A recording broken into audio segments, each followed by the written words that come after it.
Olá pessoal, tudo bem? Eu sou o professor André Vinícius, sejam todos bem-vindos ao canal. Hoje eu gostaria de falar com vocês um assunto de extrema relevância, está todo mundo falando sobre isso, eu gostaria aqui de trazer um pouco de informação para vocês também, de conhecimento, acerca dos aspectos gerais e também do tratamento da Covid-19. Eu quero dividir esse vídeo em duas partes. No primeiro vídeo eu vou falar um pouco sobre os aspectos gerais do vírus e da doença, e no segundo vídeo sobre algumas estratégias terapêuticas que já estão sendo testadas para o tratamento da Covid-19, tá bom? Bom, inicialmente eu gostaria de lembrar que muitas vezes a gente fala o coronavírus, mas na verdade a coronavírus se refere a uma família, né, onde eu tenho vários representantes aí, que ao longo da história foram descobertos ali na década de 60, mas ao longo da história nos trouxeram em alguns momentos epidemias, né, que trouxeram também algum tipo de prejuízo na humanidade. Nós tivemos lá em 2002 a SARS, ou a Síndrome Respiratória Aguda Grave, uma epidemia de SARS na China, provocada por um coronavírus também, né, denominado de SARS-CoV, ou seja, coronavírus associado a SARS. Naquele momento na China nós tivemos cerca de 8 mil pessoas infectadas, com cerca de 800 mortes. Esses números variam um pouco conforme os registros, a gente sabe disso, mas foi uma epidemia localizada que não se disseminou, né, como é que a gente vê agora. Cerca de 10 anos depois, no Oriente Médio, nós tivemos uma outra epidemia, a MERS, causado, né, pelo MERS-CoV, ou coronavírus associado a MERS, que era a Síndrome Respiratória do Oriente Médio. Essa síndrome, ela provocou, né, na verdade, assim, o vírus provocou uma infecção em cerca de 1.200 pessoas, 1.500 pessoas aproximadamente, causando morte de pouco mais, aproximadamente, em torno de 500 pessoas, né? Isso, é claro, isso nos dá uma taxa de mortalidade bem maior do que a gente vê agora, mas se a gente fosse ver em números absolutos, seria um número muito maior, né? E atualmente nós temos aí o SARS-CoV-2, a segunda vez que um coronavírus provoca a SARS, né? Ele ganhou esse nome justamente pelo fato de ser geneticamente muito mais semelhante com o vírus de 2002 da China do que com o de 2012 do Oriente Médio, certo? Aqui a gente tem a estrutura do vírus, nós podemos notar aqui algumas estruturas muito específicas, como a proteína S, chamada também de proteína spike, ou proteína de superfície. Essa proteína é justamente a que o vírus utiliza para infectar células no organismo humano e em outros animais também, e por isso ela tem grande relevância para o nosso tratamento.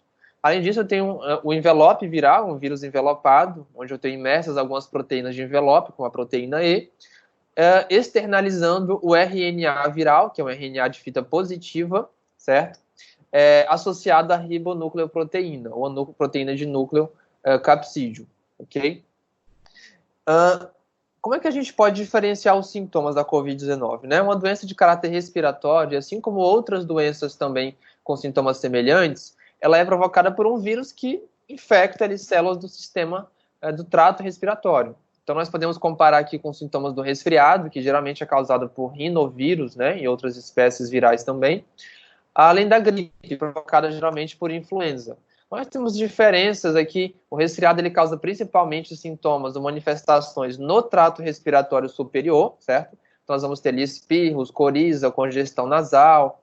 Já na gripe, por influenza, eu tenho um pouco mais de manifestações sistêmicas, então eu vou ter uma tosse, febre, eu tenho uma mialgia, uma dor muscular, né, generalizada. Isso geralmente deixa a pessoa um pouco mais, com um quadro um pouquinho mais severo do que no caso do resfriado comum. E nós temos lá aí o coronavírus provocando a Covid-19, é uma doença também de característica principalmente respiratória, que tudo indica, mas esses dados estão mudando, né? Cada vez mais a gente vê que se trata de uma doença sistêmica, com disfunção de múltiplos órgãos e não apenas do trato respiratório, onde nós temos como principais sintomas, né, a febre, a tosse seca. Além disso, tem alguns outros novos sintomas que foram relatados, como a perda do olfato, a perda do paladar, manifestações vasculares. Então, isso é bastante variável conforme cada paciente, a resposta imunológica e também a cepa viral. Ok?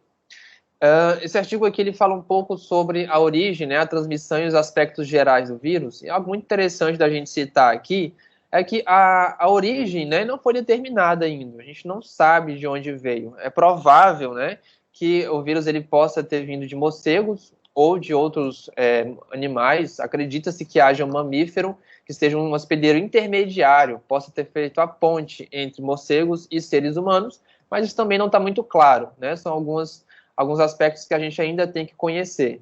Alguns animais que expressam aqui o mesmo receptor que o vírus usa na célula humana, também vão expressar nas suas células, como morcegos, suínos, alguns roedores, alguns com maior potencial de infecção por esse vírus, outros com menor potencial. Algo interessante de citar é que algumas proteínas não estruturais do vírus, elas parecem participar na fisiopatologia da infecção. Então, isso faz com que a gente comece a entender um pouco da diferença entre esse coronavírus e os anteriores, que provavelmente não causavam uma fisiopatologia semelhante a esse. A gente sabe que os pacientes mais propensos a desenvolver uma forma grave da doença são pacientes idosos, né, a partir dos 60, 65 anos de idade, e pessoas com doenças de base. Então, hipertensos, pessoas com cardiopatias, diabéticos, com doenças respiratórias, como a asma, como doença pulmonar obstrutiva crônica, e cada vez mais também a obesidade tem sido associada com o quadro grave da doença. Essas pessoas parecem desenvolver uma forma muito mais severa, que infelizmente evolui para óbito em muitos dos casos, certo? Nós temos uma disfunção metabólica disseminada, uma disfunção de vários órgãos que pode acontecer, contribuindo para a gravidade da doença em muitos casos, certo? Gostaria de falar um pouco sobre o ciclo de replicação do vírus, porque quando a gente for falar do tratamento, é importante que a gente conheça em que ponto da replicação viral esses medicamentos atuam. Então, inicialmente, né, o SARS-CoV ele se aproxima da sua célula hospedeira, nós temos células do epitélio pulmonar, por exemplo, células da mucosa nasal. Então, esse vírus se aproxima, ele encontra um receptor chamado de ECA2, ou enzima conversora de angiotensina, do tipo 2, e ao se ligar nessa célula, então, antes disso, né, há uma ativação da sua proteína spike, sua proteína S, já tem outro correceptor envolvido nisso.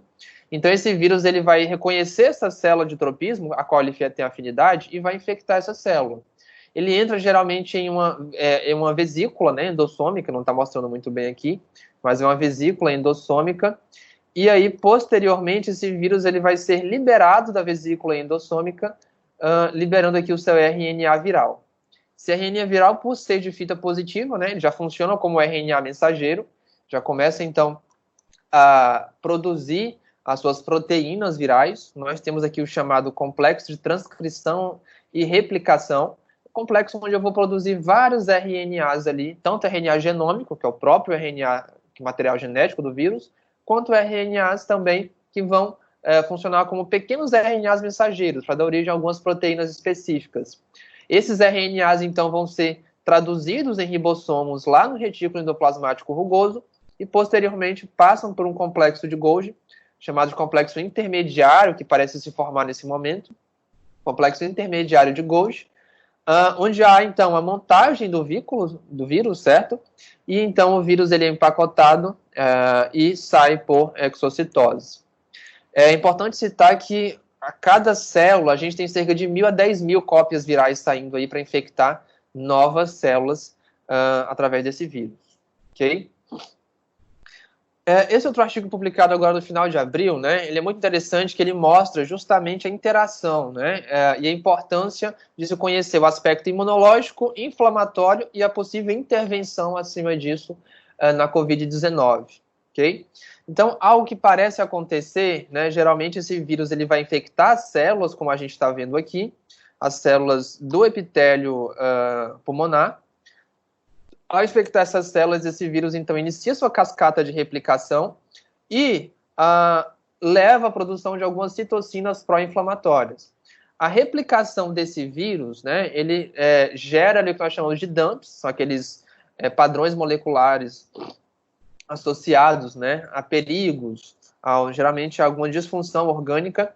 Ele libera esses dumps, essa célula libera esses dumps, então, que vão recrutar células inflamatórias para esse local aqui do epitélio pulmonar. A célula sofre o que a gente chama de piroptose, né, aquele tipo de morte celular relacionada a uma inflamação exagerada.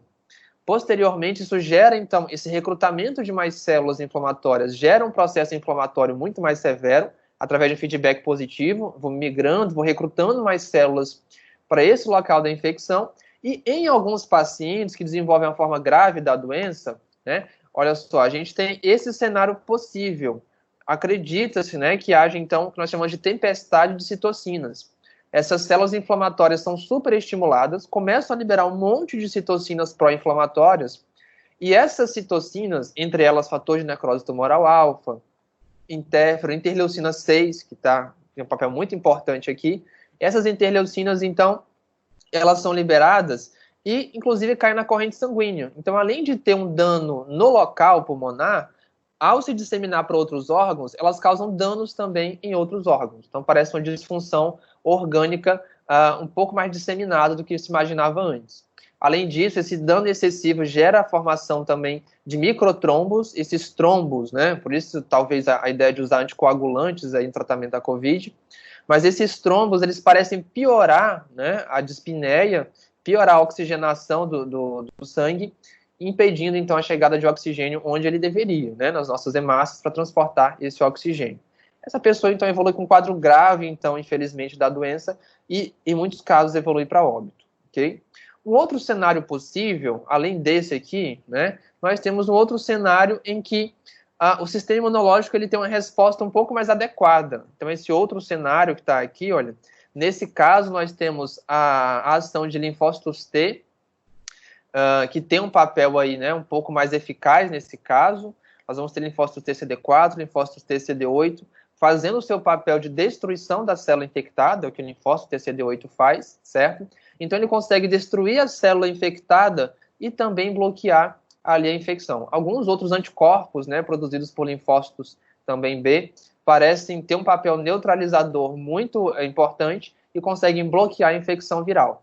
Essas pessoas, então, que têm uma resposta imunológica mais adequada, eles, então, evoluem para a resolução da infecção. Isso acontece com cerca de 80%, 90% da população acometida, dependendo de cada região, de cada país, entre outros aspectos, tá bom?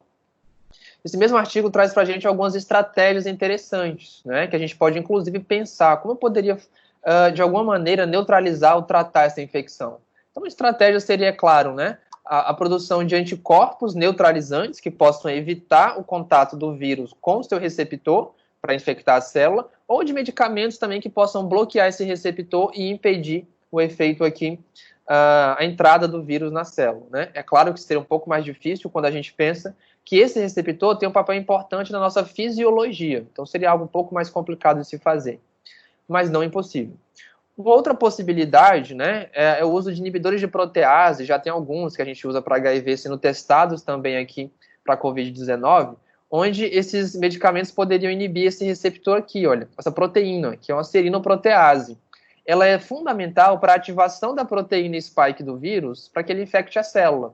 Então, a inibição desse receptor parece desenvolver um papel importante também nesse momento.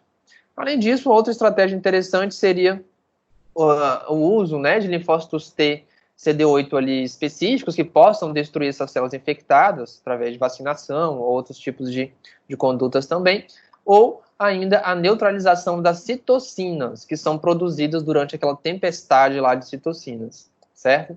Eu poderia fazer isso tanto com medidas de filtração mecânica mesmo, né, do sangue, para eliminar essas toxinas, essas citocinas, né, ou ainda o uso de anticorpos também anticitocinas pró-inflamatórios. Então, são algumas estratégias que, inclusive, algumas já estão sendo testadas e vou falar no próximo vídeo, ok?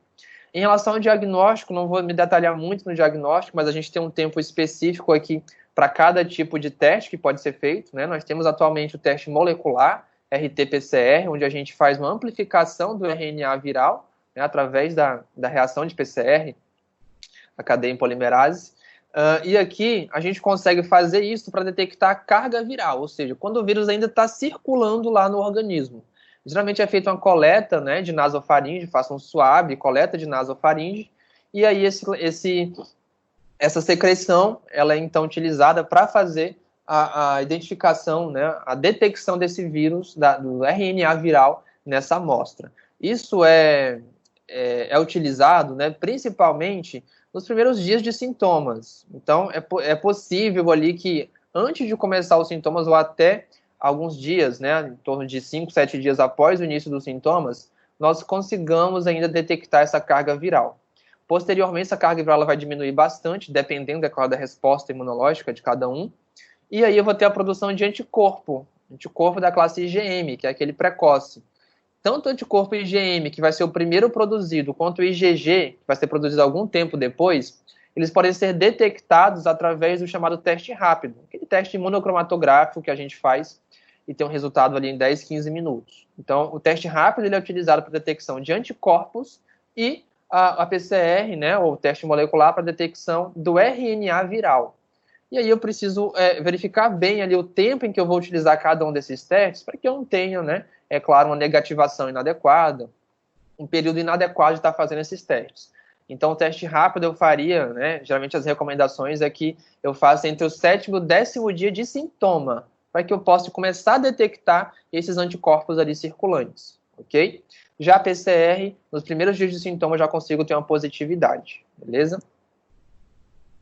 Falando um pouquinho sobre a situação epidemiológica de hoje, é claro que isso muda a cada dia, mas hoje, no dia 2 de junho, nós temos mais de 6 milhões de casos, né, registrados positivos no mundo. É claro que a gente tem muita preocupação com a situação da subnotificação. Infelizmente, muitos países, inclusive o Brasil, não estão testando como deveriam, né, na proporção que deveriam, mas nós temos cerca de mais de 6 milhões de casos. Isso, é claro, vai mudando, né, todo dia a gente tem um aumento desses casos, mas nós temos atualmente cerca de metade dos casos ativos e metade dos casos já resolvidos. É claro que entre os casos resolvidos, a maioria, né, felizmente, se recuperou, mas cerca aqui de mais de 370 mil pessoas, infelizmente, foram a óbito já por conta dessa doença. Então é algo extremamente preocupante e necessário de se falar. Para falar sobre o tratamento, né, eu gostaria de lembrar que esses tratamentos, eles geralmente são utilizados, né, depois que eles são testados. Então, todos os medicamentos, para que eles cheguem já no mercado de consumo, eles precisam ser testados. Eles passam por várias etapas de pesquisa clínica e pesquisa pré-clínica, para que, então, nós tenhamos aí uma segurança e uma eficácia comprovada. Muito se fala em medicamentos, nós estamos em uma situação complicada, realmente, de pandemia, não há tempo para pesquisar medicamentos, tempo hábil para fazer isso, mas esses testes são necessários para que a gente conheça se o medicamento funciona, ou seja, se ele tem eficácia, e se o medicamento não é muito tóxico, né? Qual a sua toxicidade, qual é a sua segurança. Então, isso é fundamental para que a gente consiga compreender os efeitos de cada uma dessas drogas, que eu vou estar falando no próximo vídeo, ok? Então, por enquanto a gente fica por aqui, não perca o próximo vídeo e até mais.